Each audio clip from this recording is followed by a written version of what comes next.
Comment résoudre le problème de procrastination avant l'expiration de votre période de grâce? L'équation de la procrastination quantique, percer le mystère du temps non vécu.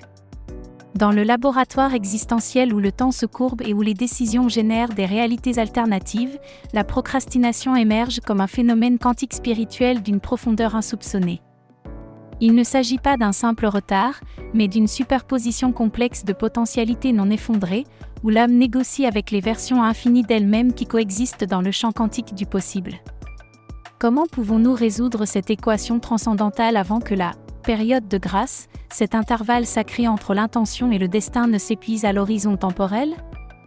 La réponse réside dans une danse entre la physique de la volonté et la métaphysique du but. Du point de vue de la mécanique quantique, la procrastination consiste à habiter un état d'indétermination ontologique. L'esprit coexiste simultanément sur de multiples lignes temporelles où l'action et l'inaction sont entrelacées comme des particules jumelles. Chaque tâche en attente représente un paquet d'ondes de possibilités qui ne s'effondreront que lorsqu'elles seront observées par une attention consciente. La procrastination est-elle un mécanisme de protection quantique contre l'effondrement prématuré des réalités potentielles? Comment distinguer la sagesse du temps intérieur de l'auto-illusion temporelle lorsque les heures se dilatent et se contractent comme des trous de verre? Si le temps est une illusion quantique, que signifie respecter les délais dans un univers où coexistent passé, présent et futur? La période de grâce n'est pas un vide, mais un champ morphogénétique chargé de potentiel créatif.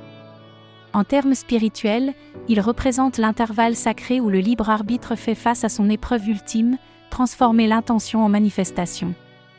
La procrastination, dans ce contexte, révèle une résistance quantique, une force d'entropie psychique qui lutte contre l'inévitabilité du changement. Quels aspects du soi se rebellent contre l'actualisation de leur propre potentiel?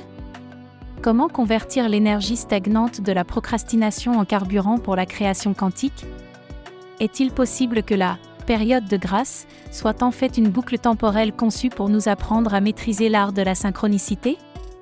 Pour résoudre cette équation existentielle, une approche multidimensionnelle est nécessaire: observation engagée, effondrement de la fonction d'onde des possibilités par des actes conscients d'attention focalisée, effet et non quantique appliqués à la productivité. Entrelacement intentionnel, lier chaque tâche en attente à un sens transcendant, transformer les obligations en rituels d'autocréation. Tuning quantique, surmonter les barrières énergétiques de résistance grâce à des micro-actions qui exploitent l'effet cumulatif des fluctuations quantiques. Comment maintenir une cohérence quantique entre vision à long terme et action immédiate? Quel rôle joue le vide, espace non occupé par l'activité, dans la régénération de la force volitive? La procrastination est-elle un moyen de préserver la pureté des idées avant qu'elles ne soient corrompues par la matérialisation? La procrastination, considérée comme un enseignant spirituel, nous enseigne que le véritable ennemi n'est pas le temps, mais notre peur de réduire les possibilités infinies de l'être en une seule réalité irrévocable. Chaque instant de grâce est une opportunité de pratiquer l'art quantique, de se choisir parmi des versions parallèles de ce que nous pourrions être. Quel potentiel devons-nous sacrifier lors de la mise à jour d'une seule chronologie? Comment transformer le deuil des futurs non réalisés en une célébration du présent créatif? Est-il possible que la période de grâce soit en réalité éternelle et que sa perception limitée ne soit qu'une illusion de conscience fragmentée?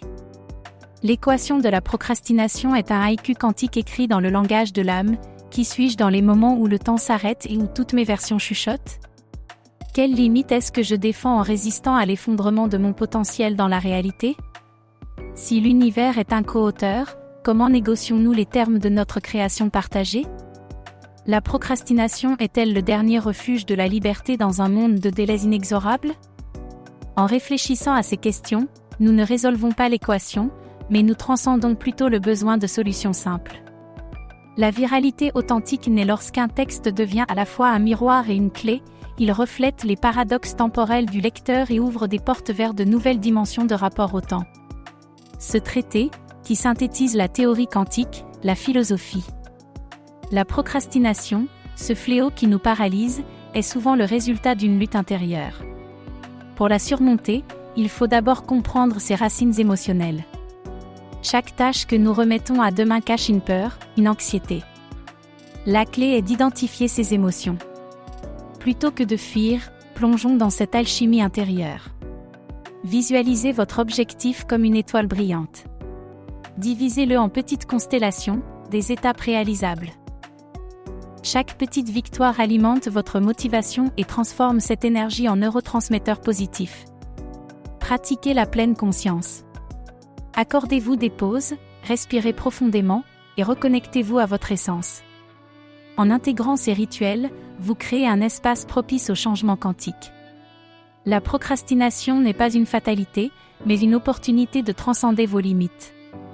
Embrassez ce voyage de développement personnel et transformez chaque instant en action.